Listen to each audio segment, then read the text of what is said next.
often how I remembered how to alternatively heal before needing to learn Reiki or any of that, or crystal healing or any of that, and doing that through a past life transgression. Remember one of my past lives and having it really transferred from self to self, and just remembering how to do so. And then just learning the other disciplines just to hone in on the understanding, but not needing them because I already had the understanding of how to do so myself. And so it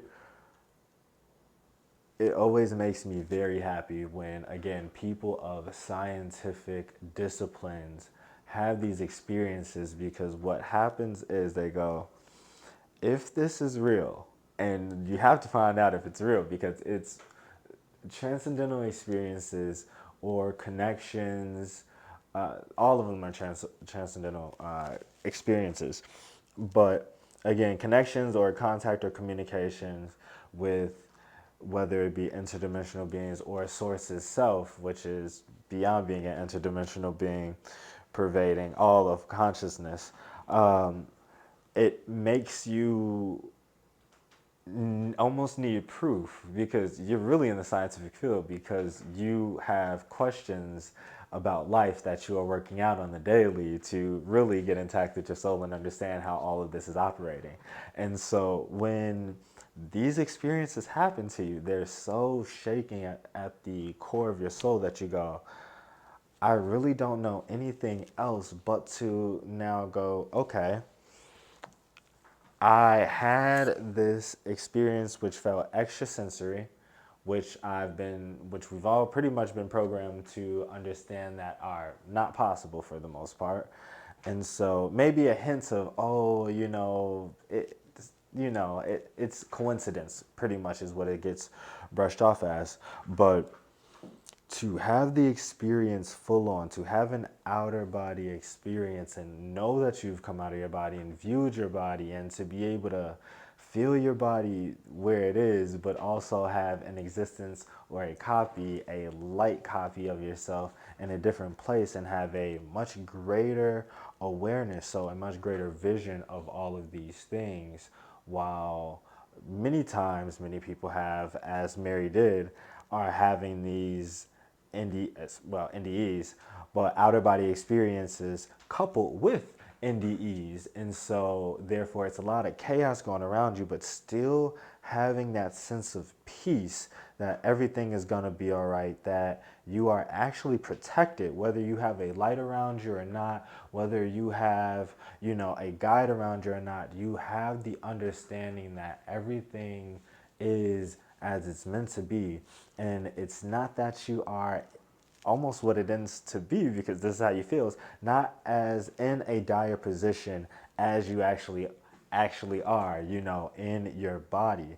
And so having that kind of experience, you come out and say, I need to make sense of this. I need to rationalize, because my logical left side of my brain is just not making sense of what I was told is not supposed to be real. You come in contact with an angel or an interdimensional being or a seraphim or your higher self. You come in contact with any kind of intelligence that seems to be outside of our three-dimensional, normal, everyday, today kind of repetition and routine, then you will, I promise you, give yourself over to really trying to make sense of and understand this, and in a way that you can go and have this conversation with people on a daily. And so it is, again, I believe it's essential that people who have been studying all of these disciplines, whether it's medicine or the mind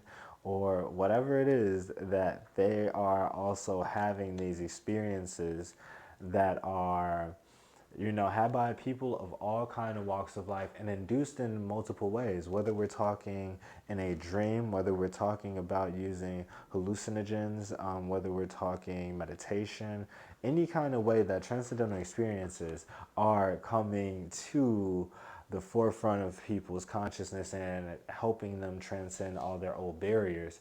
I believe it is imperative that we look at these and we start to we start to normalize. Again, I said this is going to be the second talks, which was going to be the first talks, but we normalize these paranormal experiences and start to actually see them as common, every day-to-day really encounters with self, with we want to call them higher dimensions, but other dimensions, other interdimensional type beings, and other ways of being that may not be pushed by mainstream media, culture, and I guess what we want to call currently sensibility. I think it is imperative that we start to open up and talk about these things. It has been happening for so long, and there are many people that are talking about them, but typically the people that specifically the people I'm talking about, the people with these credentials and these, MD or doctor, you've been doing this for 30 years, you've been doing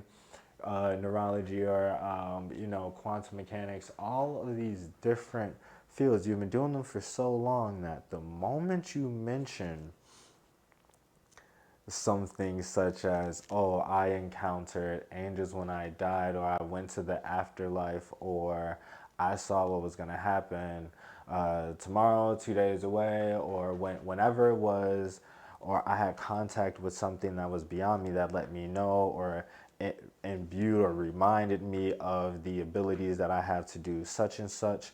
Whenever these kind of things happen, those people are discredited and then just acted like all their years of service and everything that they've ever done, no matter how pivotal and revolutionary, is not as important as it has always been held to be.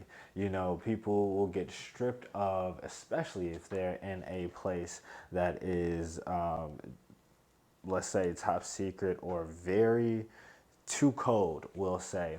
Like the military, of course. Like I was just watching something and they said, of course, pilots back in the day. If you said I saw a UFO, instantly you getting taken out of your position and you're in the desk job the next day.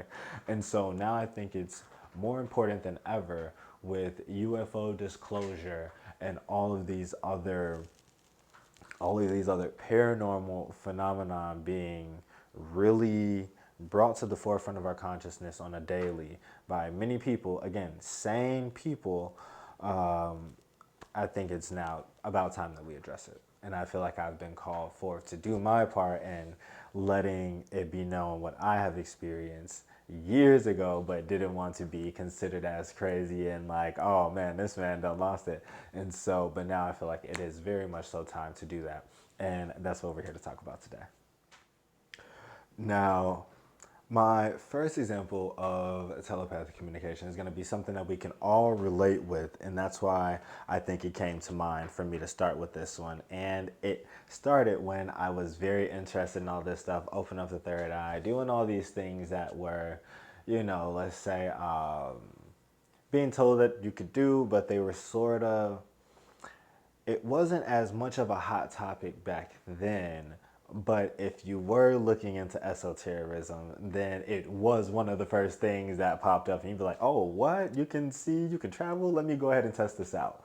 And so that's what I did, and I got into, and don't even want to go too deep down that third eye path, but that is dear to me, and that's where I started working in spiritualism. And my first experience though was with a friend. She was also just starting her spiritual path, very much so. But it's always been very spiritual since a kid, and communicating. I'm not gonna say her name for the fact I don't know. She wants me to, but always communicating with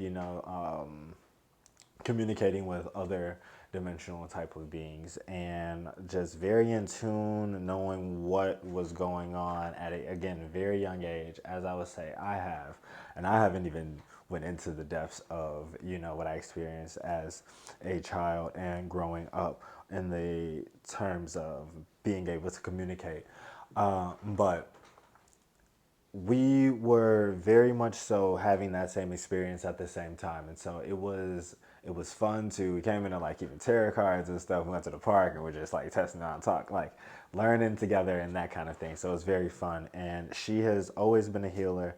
I believe she's been a healer in multiple of her lives, many lives.